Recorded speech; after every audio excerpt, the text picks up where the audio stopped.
남자들은 뒷바퀴 굴림이라는 단어만 들어도 혈중 옥탄 농도가 올라갈 만큼 후륜구동 차량은 우리의 질주 본능을 자극하는데요.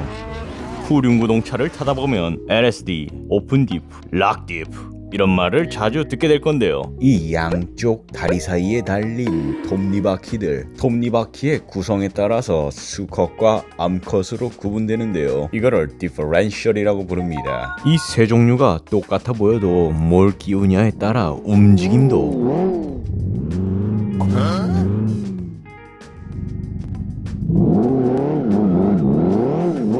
그리고 관리 스트레스도 차이가 나는데요.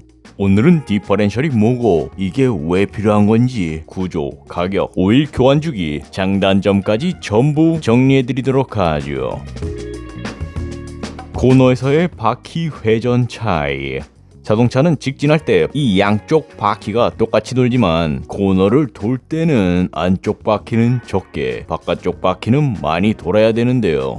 그래서 필요한 게 바로 속도를 디퍼런트하게 만들어주는 디퍼런셜이라고 볼 수가 있겠죠. 이 양쪽 바퀴 가운데에 톱니바퀴로 달아가지고 엔진의 동력이 나오면서도 그게 이분하게 나눠져가지고 바퀴가 이렇게 미끄러지는 게 아니고 부드럽게 솜털처럼 나가도록 만들어주는 이 디퍼런셜에도 종류가 여러가지 있다는 사실. 후륜구동이라고 아무차나 다 드리프트가 되는 게 아니었던 것도 이 디퍼런셜에 비밀이 숨어 있는데요. 하나하나 알아보도록 하죠. 첫 번째, 오픈 디프. 이거는 드리프트도 안 되고 기본으로 달려있는 디퍼런셜이라고 볼 수 있는데요. 어떠한 마찰이나 저항도 없이 이 엔진에서 나온 힘이 둘 중에 잘 돌아가는 바퀴로 쑥 보내지는 원리인데요. 한쪽 바퀴가 미끄러운 땅에 있으면 그쪽으로 힘이 전부 가버립니다. 자연스럽게 잘 돌아가는 쪽 바퀴가 더 많이 돌아가는 구조이고요. 그래서 이렇게 한쪽 바퀴가 잘못된 곳에 걸쳐 있을 때 빠져나오는데 한참 걸리거나 못 나올 수도 있는 거죠. 그러면 드리프트를 시도하면 어떻게 될까요? 오픈 디프는 드리프트를 시도하려고 밀어봤자 안쪽 바퀴가 허공에 뜸으로써 혼자서 헛돌고 정작 하중이 제대로 먹혀있는 바깥쪽 바퀴는 차를 밀어주지 못하고 설렁설렁 놀고 있는 거죠. 완전히 후지다고 볼 수도 있는데요. 그 대신 장점이 있죠. 오일 교환도 2에서 3만 킬로 주기로 길고 또 그냥 일반 기어 오일을 사용하면 된다는 점, 그리고 싸고 망가질 건덕지가 전혀 없다는 점이 장점이 되겠습니다.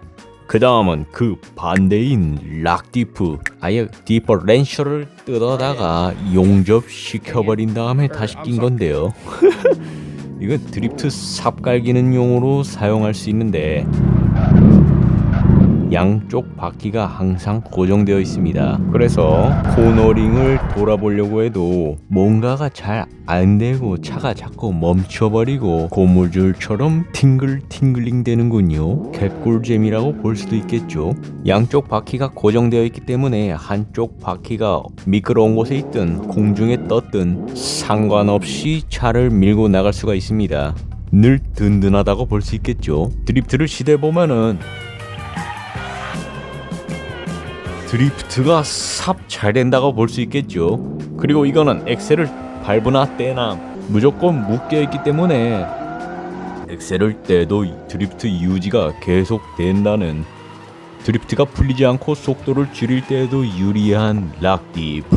락디프는 오일 교환도 오픈 디프랑 같은 주기로 안쪽에 기계적인 작동이 아예 없는 상태라고 볼 수 있기 때문에 내구성도, 근데 잘못하면은 이게 부하를 많이 받기 때문에 뒤틀리려고 하고 안에서 깨지는 경우도 있다고 하는군요. 하지만 이 네모 철판을 덧대가지고 용접한 경우에는 엄청 든든하다고. 저도 이 네모난 걸로 박은 락디프를 껴가지고 이제까지 스포츠 타이어를 끼고 이렇게 서킷 드리프트 삽갈겨도 끄떡이 없더군요.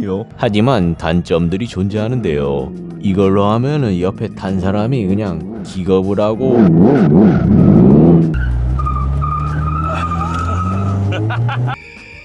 또 코너에 들어가려고 하는데 차가 자꾸 직진을 하려고 그러고 엉거주춤 차가 이상해집니다. 서킷 탈 때도 차 머리통이 잘 안 들어가려고 억지로 집어넣으면서 로스가 난다고 봐야겠죠. 여기서 한번 두 바퀴 싹 갈겨버리죠.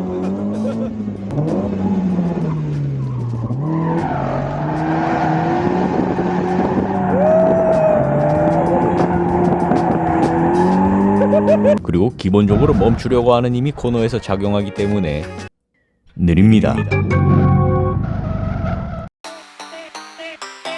그 다음은 Limited Slip Differential LSD인데요.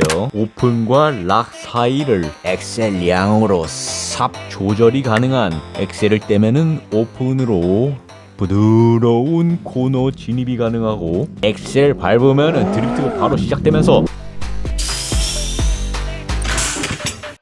차를 쭉쭉 밀어줄 수 있는데요. 또한 한쪽 바퀴가 잔디에 박혀버렸을 때에도 엑셀을 밟으면 락디프처럼 돼가지고 차가 바로 험로 탈출까지 가능한, 안 되는 게 없다고 봐야겠죠. 자, 이 LSD에는 종류가 두 가지 방식이 있는데요. 다판식 LSD와 토르센 A 타입 그리고 토르센 B 타입.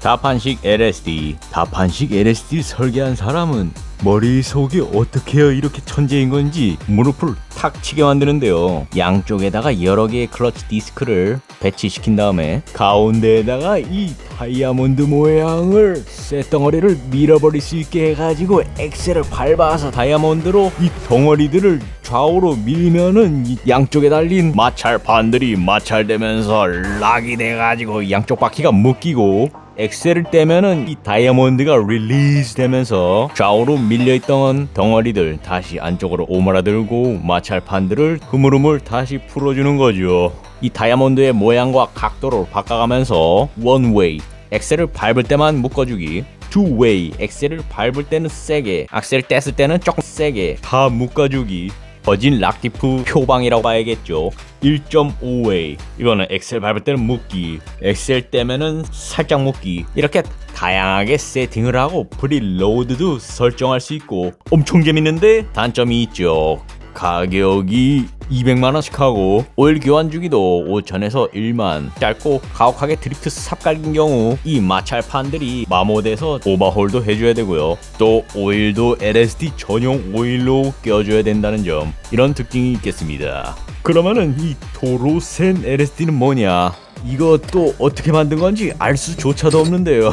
속 안에 톱니바퀴로 그냥 상어 이빨 마냥 마구잡이로 박아놔가지고 이것들이, 이 기어들은 이 기어를 움직일 수가 있고 이 기어들은 이 기어를 움직일 힘이 없습니다. 그렇게 해서 그래서 어떤 상황에서도 양쪽 바퀴에 공평한 토크를 똑같이 나눠주는 거죠. 하지만 이 외부에서 오는 힘, 땅바닥이 조금 밀고 많이 밀고 하는 것들은 바퀴의 속도를 디퍼런셜 시켜줄 수가 있는 구조. 그렇게 해서 이 마찰판의 마모 없이도 엑셀 온시에 락킹을 시켜줄 수 있는 방식이라고 볼 수 있겠죠.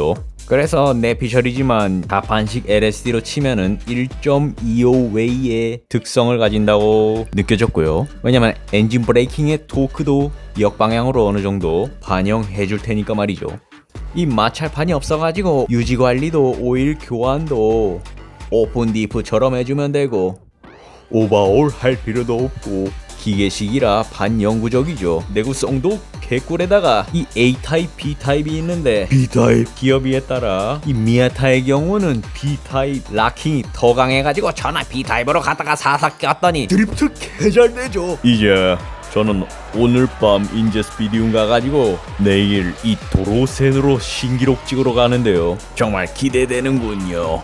가서 3초 줄이고 오겠습니다. 거기다가 가격도 중고로 30만원 주고 사가지고 끼우는데 얼마 들어있는지는 멤버십에 나올 거니까 비밀이고요. 그래서 어느 때보다 내 차에 대한 사랑이 커져 있는 상태. 도로센 LSD도 단점이 존재하는데요. 그거는 다판식 LSD처럼 투웨이로 설정, 락디프에 가까운 습성을 내기는 어렵다는 점, 드리프트가 풀리지 않고 드리프트 대회를 나가기에는 더 예민한 컨트롤을 요하게 되죠. 이렇게 여러가지 디퍼렌셜들의 습성들 오늘 알아봤고요. 요약표도 있으니까 캡처해가지고 친구들한테 전부 보내시고요. 후륜차를 제대로 즐기고 싶다면, 그리고 드리프트 하려고 차 사왔는데 드리프트가 안되는 경우 이렇게 디퍼렌셜을 바꿔주면 만사 형통이라고 볼 수 있고요. 앞으로 이 도로센 B타입 가지고 서킷, 짐카나 드리프트 대회 전부 참가하면서 엄청 재밌는 추억을 쌓고 나중에 또 재미난 이야기 보여드리도록 하겠습니다. 재미난 모션들 보여드리도록 하겠습니다. 영상 재밌게 보셨다면 여기 좋아요 버튼에다가 뽀뽀 1000번씩 빡